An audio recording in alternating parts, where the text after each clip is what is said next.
નમસ્કાર, હું પટેલ રોશની ઘૂંટેલી પ્રાથમિક શાળામાં સામાજિક વિજ્ઞાનના શિક્ષક તરીકે ફરજ અદા કરું છું. આજ રોજ અમારી ઘૂંટેલી પ્રાથમિક શાળામાં બાળ સંસદની ચૂંટણી થઈ રહી છે.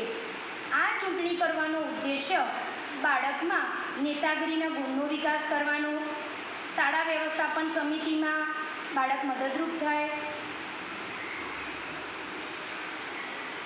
સામાજિક વિજ્ઞાન વિષયમાં રાજનીતિશાસ્ત્રથી પરિચિત થાય, તેમજ ભારતમાં લોકશાહી ઢબે થતી ચૂંટણી પ્રક્રિયાથી અવગત થાય. હું ધોરણ 8માં ભણું છું. મારું સિમ્બોલ પતંગ છે. મને મત આપજો. મારું નામ પ્રિયા છે. હું ધોરણ 8માં ભણું છું. મારું નિશાન ગુલાબ છે. મને જ મત આપજો. આની છે. હું ધોરણ 8માં અભ્યાસ કરું છું. મારું સિમ્બોલ ઘડિયાળ છે. મને જ મત આપજો. મારું નામ તાનવી છે. હું ધોરણ 8માં અભ્યાસ કરું છું. મારું સિમ્બોલ સૂર્ય છે. મને જ મત આપજો. મારું નામ વિષ્ણુ છે. હું ધોરણ 8માં અભ્યાસ કરું છું. સિમ્બોલ સાયકલ છે. મને જ મત આપજો.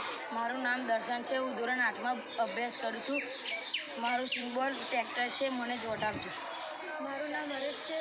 હું ધોરણ 8માં અભ્યાસ કરું છું. મારું સિમ્બોલ સિંહ છે.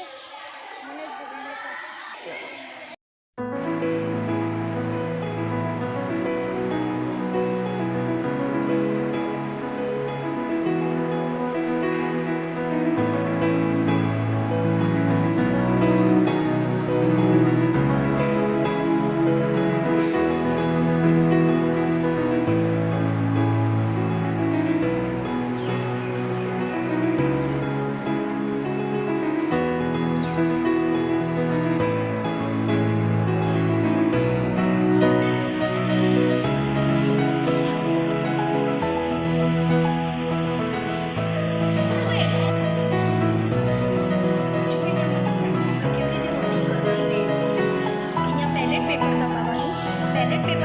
પછી તમારે જે મતદારોને પસંદ કરવા